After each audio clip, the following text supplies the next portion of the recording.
now, all the latest. Here's the ITV Lunchtime News.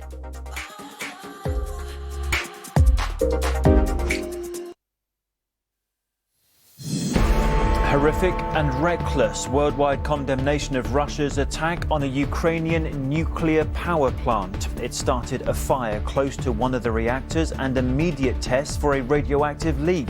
None has been found so far, but there are still concerns. The situation is naturally continues to be extremely tense and challenging. Also this lunchtime, foreign ministers from across Europe and NATO hold emergency talks in Brussels on what to do next. The days to come are likely to be worse, with more death, more suffering, and more destruction. The kindness of strangers on the Polish border offering what help they can.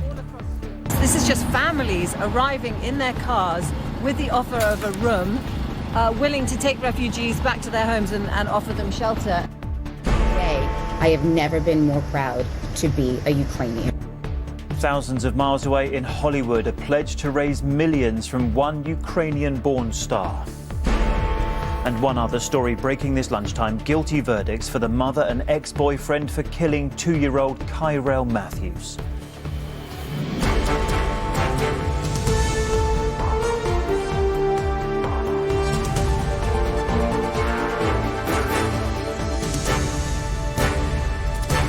This is the ITV Lunchtime News with Chris Shipp. Good afternoon. It is the largest nuclear power plant in Europe with 6 reactor units, and despite the obvious dangers of sending missiles towards the site, last night President Putin's forces did just that. There was a fire at the Zaporizhzhia plant in the south of Ukraine after the attack and worldwide condemnation of it. Radiation levels have been monitored today, and the International Atomic Energy Agency said no radioactive material had been released. The UK's Foreign Secretary, however, called it reckless. 3 people were killed. John Ray has today's developments from across Ukraine, including more harrowing footage of the damage in its towns and cities. The world needed no warning of the perils posed by the war in Ukraine to lands far beyond its borders. But in the Russian attack on Europe's biggest nuclear reactor, a terrible reminder of how much is at stake.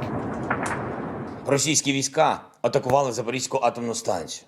Russia had risked an explosion 6 times the magnitude of Chernobyl, President Volodymyr Zelensky said. The plant is now in Russian hands, and these fires that burned have been extinguished. Radiation levels are normal. This, it seems, is one catastrophe averted. However, as you can imagine, the operator and the regulator have been telling us that the situation is naturally continues to be extremely tense and challenging because of the circumstances. What the Russians cannot conquer, they destroy. These smouldering ruins are the remains of the town of Borodyanka, northwest of the capital. After airstrikes and artillery shells bombarded a residential area, Vladimir Putin is pounding Ukraine into submission. The same grim scenes in the port city of Mariupol, cut off and under constant fire, where this one image of a father grieving for his teenage son can only hint at the pain of so many. They use bombs, they use rockets, multiple launch rocket systems, everything he has. Its target is both hospitals, schools, kindergartens. In Brussels, NATO's foreign ministers are holding another emergency meeting. The days to come are likely to be worse, with more death, more suffering, and more destruction. As the Russian armed forces bring in heavier weaponry and continue their attacks across the country. In Moscow, President Putin warned the West not to escalate the crisis. But as the aftermath of his attack on the nuclear plant shows, it might be that he's intent on victory at any cost. John Ray, ITV News. Our correspondent Dan Rivers travelled close to the site of the power plant in southern Ukraine this morning and sent us this update a short time ago. Well, Europe's largest nuclear power station is on the other side of this river, the Dnieper River, and there has been some fighting near the power plant. We've seen some plumes of smoke. We understand that most of the fighting has now ceased. The International Atomic Energy Authority has said that the radiation levels are normal, that there has been no catastrophic accidents here in terms of shells hitting any of the nuclear power station. But it does highlight the potential dangers of a war in this country where there are 15 nuclear reactors. 6 of them are behind me. We understand now that it is mainly Chechen troops being supported by the Russians who are now controlling territory leading up and surrounding that power station, and they continue to push north on the other side of this river as they continue their advance. To the capital, Kyiv now, and our Europe editor James Mates is there. Now, James, I'm sure people there, as in the rest of the world, are asking this question today. If President Putin can attack a nuclear power site, what else is he prepared to do? Yeah, well, that is exactly as John was saying. What's he prepared to stop at? And this is very much in keeping with what the French got out of President Macron's conversation with Vladimir Putin yesterday, and saying, listen, he wants victory at any cost, and the worst is yet to come. In terms of what the world can do about it, the International Atomic Energy Agency would like to send inspectors there. Who knows if they'll be able to. In terms of any sort of NATO or other intervention, well, they've been having a foreign ministers meeting in Brussels today and have said quite firmly no NATO planes in Ukrainian airspace, no NATO troops with feet on the ground in Ukraine. Largely, of course, because the nuclear jeopardy of any NATO-Russian war would be even greater than what we're seeing in these power stations. President Putin appeared briefly on television this morning.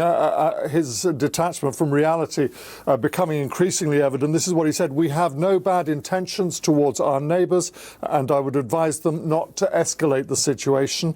He said, "We do not see any need here to aggravate or worsen our relations. I think that everyone should think about how to normalise relations and cooperate normally."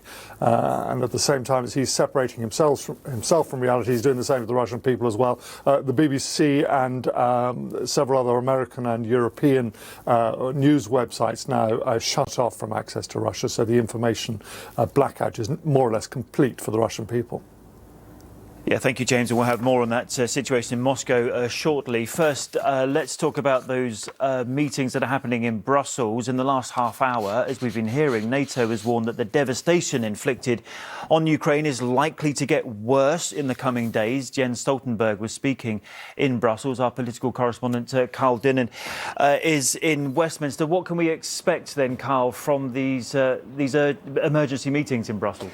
Well, certainly NATO is strengthening its defences along the eastern borders that are closest to this conflict. Jens Stoltenberg said there were now 130 jets involved in strengthening NATO airspace.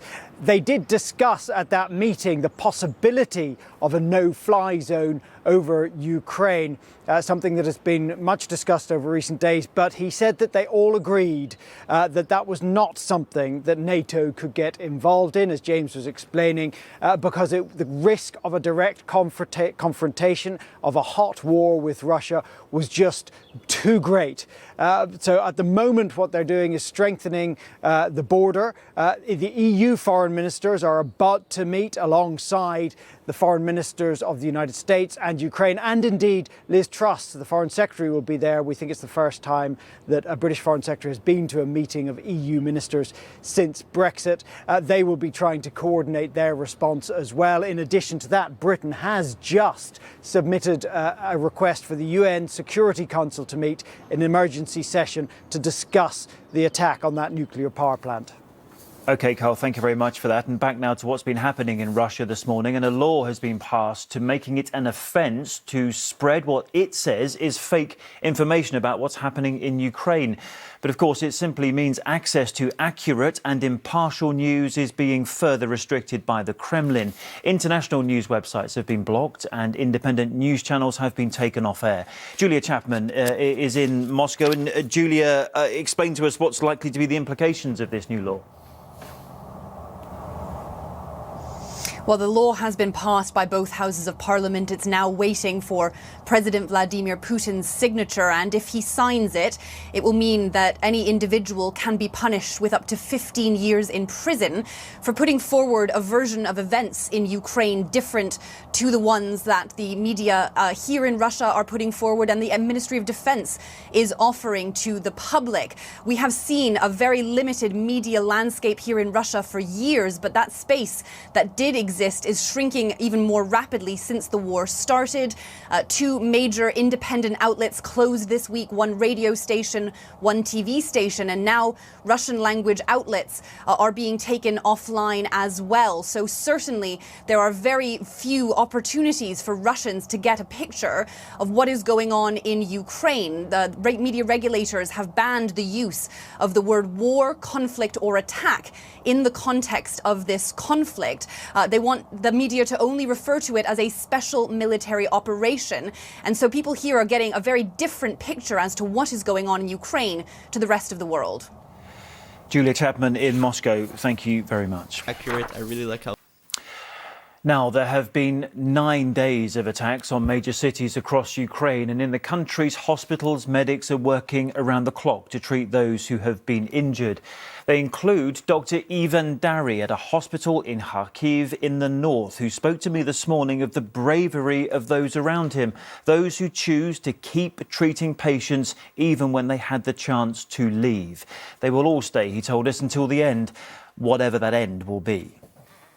I cannot give you a lot of information. I can tell you that we have patients. We worked all day, all night. Our hospital was not attacked. The emotional condition of doctors, nurses, all medical staff, very good. They're very brave, very strong, very good emotional position. And all we know that hospitals, unfortunately, one of their goals, but we are ready, and our emotional condition is very good.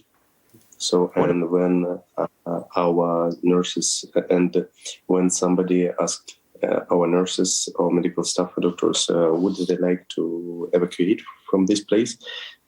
Nobody tell that they want to do it. So everybody stays at their job. So we work all together, and I'm very proud to stay with these wonderful people here. So no matter how dangerous it gets there, no matter how much shelling comes your way, you are all committed to staying in the hospital come what may? Of course, we are ready. Our emotional condition very good. We are strong, we are brave, and we will stay here to the end of the war and our all together our win. We will stay here, and it doesn't matter how it's dangerous. What about your friends and your family outside the hospital? Can you even begin to describe what it is like to live in Kharkiv at the moment?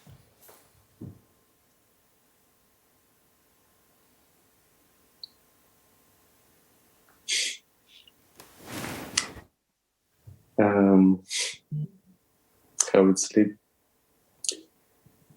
Some of them live in the background and even in the night. And all of them know that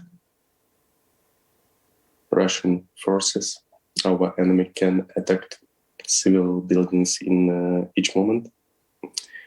So, and most of them, my friends, relatives, everybody ready to defend the city, defend our country. Of course, a lot of them scared because a lot of Air Force strikes, a lot of artillery strikes that I was seeking in our country. So yes, the most position that they are very strong, they are very brave, and they are ready. I'm very proud about people of Ukraine, very proud. They're wonderful. Dr. Ivan Harry in Kharkiv. Still to come, our teams report from the Polish border as people drive hundreds of miles to help there. And a major pledge of millions of dollars from one Hollywood star who grew up in Ukraine.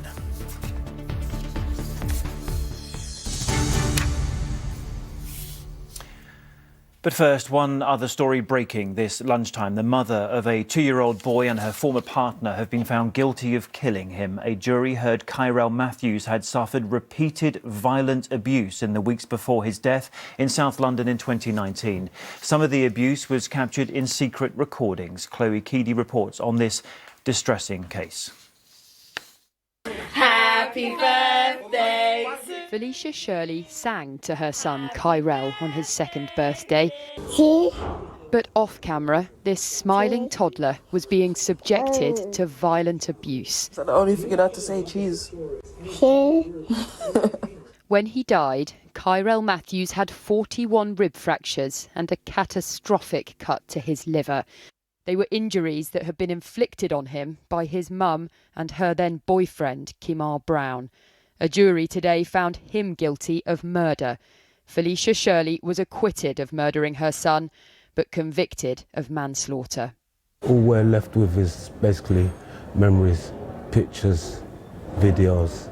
Kyrell's paternal grandfather Carl and his partner Christine said they had no idea of the horror Kyrell was being subjected to.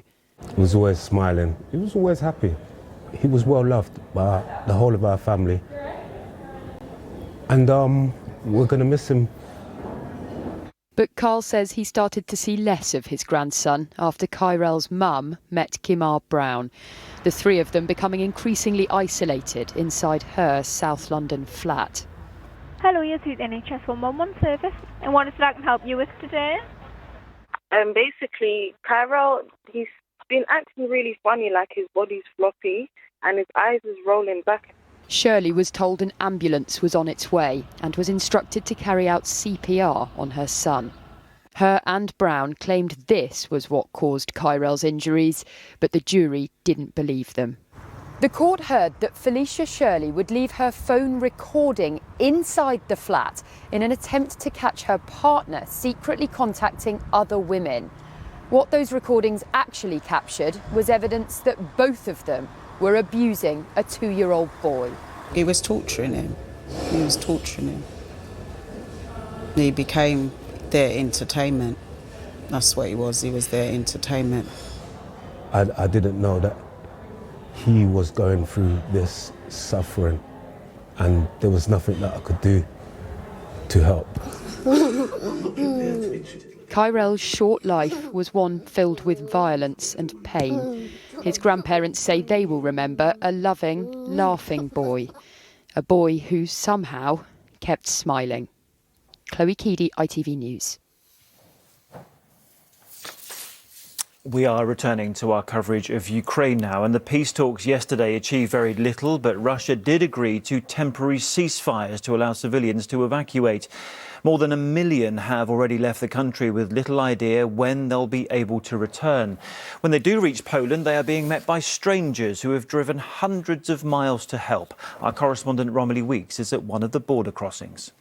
Ukraine's just over there. You can see the flashing police lights in the distance. I just want to show you just what's going on right on the border here, because it is really quite extraordinary. This is one of the crossings where refugees are arriving, as you can see over here.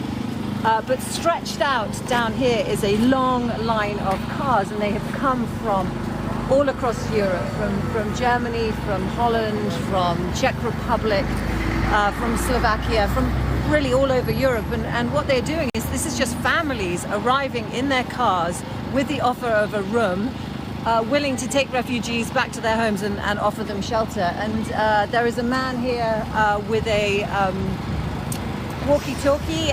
He's called Sasha. He's Ukrainian. He speaks 7 languages, and he is just putting refugees in touch with families who might be able to help them. So this is self-organisation. It's not happening on a governmental level or even being organised by charities. It's self-organisation, but on a really impressive scale.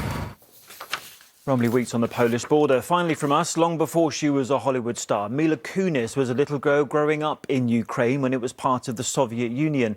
Today, she said she's never been more proud to be Ukrainian, as she and her husband, the actor Ashton Kutcher, promised to match donations for the aid effort of up to $3 million. In an Instagram post, Mila said there is no place in the world for this kind of unjust attack on humanity. Here's Sangeeta Kandola. I was born in Chernovtsi, Ukraine in 1983. I came to America in 1991. Today, I have never been more proud to be a Ukrainian. And I've never been more proud to be married to a Ukrainian. A very personal, heartfelt message from Mila Kunis. From her home in Hollywood, she has watched her home country, Ukraine, under attack. She is reaching out to help those now classed as refugees. The events that have unfolded in Ukraine are devastating. There is no place in this world for this kind of unjust attack. So Ashton and I have decided to match up to $3 million worth of donations in an effort to raise $30 million. The actress joins a growing list of Hollywood A-listers hoping to boost humanitarian aid for those displaced.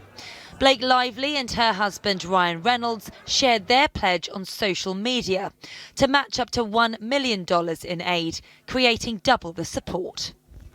In an instant, 1 million people in Ukraine have been forced to flee, many without shelter, food and water. Celebrities here have also been using their voices to help those in need. The Disasters Emergency Committee is appealing for donations and have thanked the Queen for her generous private pledge. But for Mila Kunis, the issue runs deep and she is asking us to dig deeper. We need to support the people of Ukraine. Please help us. Sangeeta Kandola, ITV News. And that is how things are this lunchtime. The latest developments are on our website, constantly updated at itv.com/news. But from everyone here, bye-bye.